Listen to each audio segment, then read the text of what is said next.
It was a calm, rainy Friday evening in the small suburban town of Maple Creek. The streetlights outside flickered through the mist as Daniel, a single father, tucked his coat on and told his two kids, Emma, 8, and Liam, 11. He'd be gone for just 15 minutes. The kids were curled up on the couch, watching their favorite cartoon under a warm blanket. The house felt safe, familiar, and perfectly ordinary. Before leaving, Daniel smiled and said, "Don't open the door for anyone. I'll be right back." He turned off a few lights, leaving only the dim blue glow of the television dancing across the living room walls. As the front door clicked shut, the silence inside the house seemed to stretch. The wind howled softly outside, but the TV's steady hum filled the air. For a few minutes, everything stayed normal. Then, without warning, the cartoon froze mid-laughter. The sound cut out. Static filled the screen. Emma frowned.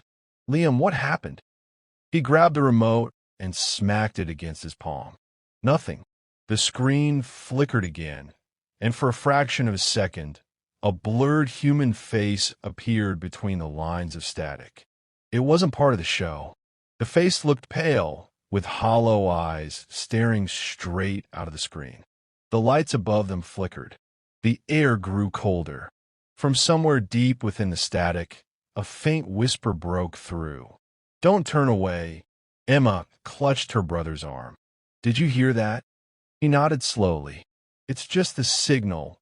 Maybe the storm messed it up." But outside, no storm raged. The air was calm. The only movement came from the TV, which now seemed to pulse like a heartbeat.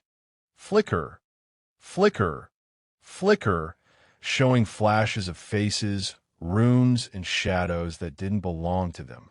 Neither of them noticed the shape that had begun to form in the reflection on the TV screen, standing quietly behind the couch. The bell above the entrance jingled faintly as Emma stepped into Brookfield Market. The store had that strange late-night stillness, quiet enough that every squeak of the floor echoed. The air smelled faintly of detergent and stale bread. A slow, haunting tune played from an old ceiling speaker, distorted every few seconds by static. Only 3 other shoppers were inside. An elderly man reading soup labels, a teenage boy scrolling on his phone near the snack aisle, and a woman in a long gray coat who didn't seem to be shopping at all. She just stood near the freezers, staring at her reflection in the glass. Emma grabbed a basket and walked toward the dairy section. The cashier, Mr. Grant, gave her a polite nod. "Evening, Miss Collins. Late run tonight?" "Just the essentials," Emma replied, smiling. Her voice echoed faintly, as if the store swallowed sound. As she moved through the aisles, the lights above her flickered. Once, then again. She stopped, looking up, but the ceiling fans kept turning lazily, and everything seemed normal. She shrugged it off, adding milk, eggs, and bread to her basket. CCTV later showed her walking calmly down aisle 7. She paused by the canned goods, checked her list, and looked straight toward the camera. Her face blank, like she'd heard something. Then she stepped out of frame and never appeared again. The other shoppers claimed they didn't notice her leave. One even swore she was still in the store when the lights dimmed briefly at 6:42 p.m. But when the video was reviewed, the footage from that moment seemed to skip, as if someone had cut a small piece of time right out of the recording. No one saw Emma Collins walk out, but the motion sensor on the exit door triggered one last time that night.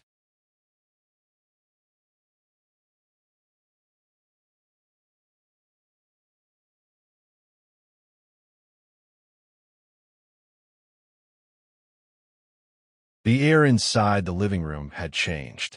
It was colder now, sharp enough to see their breath. Emma sat motionless, gripping the edge of the blanket, her wide eyes fixed on the flickering television. The whispers had stopped, but the silence that followed was somehow worse. Liam swallowed hard. "It's just a signal glitch," he said, though his voice shook. He picked up the remote again, trying to sound brave. But when he pointed it at the TV, the red light blinked on its own, as if someone else was pressing a button. Then, a soft creak echoed from behind the couch. Emma turned, her face pale. "Liam, someone's standing there." He forced a nervous laugh. "Don't start him. It's just your reflection." But when he glanced at the TV screen, his smile vanished. In the reflection, a tall, shadowy figure stood directly behind them. No face, no features, just a dark, human shape, motionless. Liam froze. "Don't move," he whispered. The figure's head tilted slightly, as if reacting to his words. The TV flickered again, this time showing the same living room, but the shadow on screen was moving closer to the children in the broadcast. Emma began to sob quietly. "I want Dad." The sound of footsteps echoed from the hallway. Slow, heavy, getting louder. Both kids turned toward the noise. Nothing there, just the hallway light flickering on and off. Then came the whisper again, this time not from the TV. It came from behind them. "You shouldn't have watched." The screen went black. The reflection disappeared. The house fell into complete silence. Liam stood up, heart pounding. "Stay here," he whispered. He took one cautious step toward the hallway, unaware that as he did, the TV turned itself back on, showing Emma sitting alone on the couch. And behind her, the figure was closer now. The rain had started again, soft, steady, and cold. Daniel drove home with a plastic bag of groceries in the passenger seat, humming quietly to the radio. It was just past 9 p.m. The neighborhood looked peaceful, every house dark except for his, with a faint blue light of the TV still glowed behind the curtains. He smiled. They're probably still awake, he thought. Cartoons again. As he stepped onto the porch, he noticed the front door slightly ajar. A chill ran through him. He was sure he'd locked it. Pushing the door open, Daniel called out, "Emma? Liam? I'm back." No answer. The living room looked exactly the same. Blankets on the couch, half-eaten popcorn on the table, the TV still playing. But something was off. The screen wasn't showing cartoons anymore. It was a dark, grainy image of what looked like his own living room, filmed from an angle near the ceiling. Daniel froze. The footage on the screen showed his two kids sitting exactly where they should have been, except they weren't moving. Their eyes were fixed on something in front of them, something just out of view. He whispered, "Emma." Then the TV image shifted. The camera angle tilted, and for a split second, Daniel saw himself standing in the doorway on the screen. His grocery bag dropped to the floor. Apples rolled across the tiles. He rushed to the hallway, empty. The kitchen, empty. Upstairs, no one. Only the sound of static growing louder behind him. When he turned back toward the living room, the couch was empty. The blanket was neatly folded. And the TV? It now showed the hallway camera again. Only this time, the figure on screen wasn't Daniel. It was someone taller, standing where he had just been. The screen flickered once more, and a distorted child's voice whispered through the speakers. "Daddy's home." Daniel didn't sleep that night. After searching the entire house 3 times and shouting his kids' names until his throat hurt, he called the police. Within minutes, 2 patrol cars arrived, their flashing blue lights painting ghostly streaks across the front lawn. "Sir, calm down," one officer said. "You're sure they didn't go to a neighbor's?" Daniel shook his head, trembling. "No, they were watching TV. I was gone 15 minutes. Inside, the officers began checking every room. One of them noticed something strange, the small red light blinking on the living room security camera mounted above the TV. It had been recording the whole time. "Let's take a look," the officer muttered, pulling out the DVR. Daniel's hands were shaking as they loaded the footage. The timestamp read 8:42 p.m., the moment he'd left for the store. The video began playing normally, the kids laughing, tossing popcorn, flipping through channels. Then came the static. The officer leaned forward. "What's that?" On screen, The TV flickered, and the two children turned their heads, slowly, in perfect sync, toward the camera. Their expressions had changed. They weren't scared. They weren't smiling. Just blank. Then both began whispering. The sound was faint but rhythmic, like a chant. The officer turned up the volume. A distorted voice played through the speaker. "He's coming home now." Daniel stumbled back. That wasn't there when I left." The kid's eyes rolled upward on the recording. The screen blurred, then cut to black. When the picture returned, the camera now showed the empty couch and something standing in front of it. A tall, faceless silhouette, motionless. The officer stopped the playback. "That's not a reflection," he said quietly. Daniel's face went pale. "Play it again." But when they did, the last few seconds were gone. Erased. Only static remained, and faint laughter echoing through the speakers. The police left around midnight, promising to review the footage at the station. But Daniel knew they wouldn't find anything. The way they'd exchanged glances before leaving told him they didn't believe a word he'd said. The house was painfully quiet now. Every tick of the wall clock echoed through the emptiness. The TV screen, still stuck on static, filled the room with a cold blue haze. Daniel sat down on the couch where his kids had been just hours earlier. Their toys lay scattered across the carpet. A small shoe near the rug. Emma's favorite doll face down on the floor. He whispered, "Emma, Liam, please come out." The static softened for a moment, almost like it was listening. Then a flicker. The screen changed.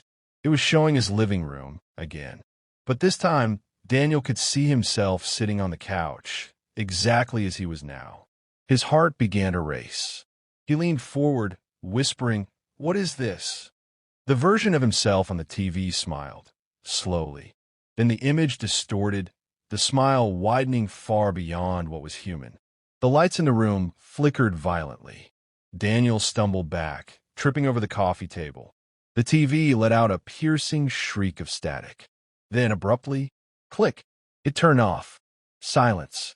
Only the reflection of Daniel's terrified face stared back at him from a black screen. He exhaled, trembling. Then, from behind the TV, came a faint dragging sound. Something was moving, slowly, scraping across the floorboards. He turned toward the noise. Nothing. The sound stopped.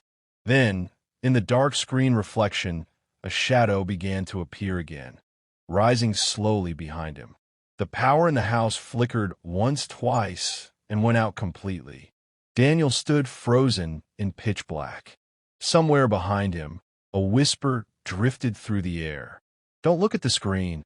The TV stayed dark, but something else in the room began to breathe. Morning came quietly. The rain had stopped, and the neighborhood looked peaceful again. But Daniel's house stood dark, curtains drawn, front door half open. The police returned after multiple unanswered calls. 2 officers stepped inside, calling out, "Mr. Daniels? Are you home?"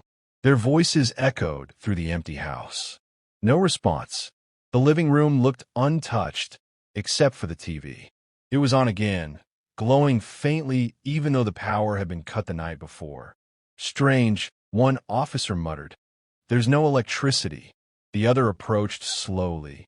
The screen wasn't showing static this time. It was playing security footage. But not from last night. The timestamp read 6:13 a.m., less than an hour ago. In the footage, Daniel sat on the couch, eyes wide, whispering something the audio couldn't catch. Then, slowly, 2 small figures appeared from the hallway behind him. Emma and Liam, smiling, pale, motionless. The officers glanced at each other.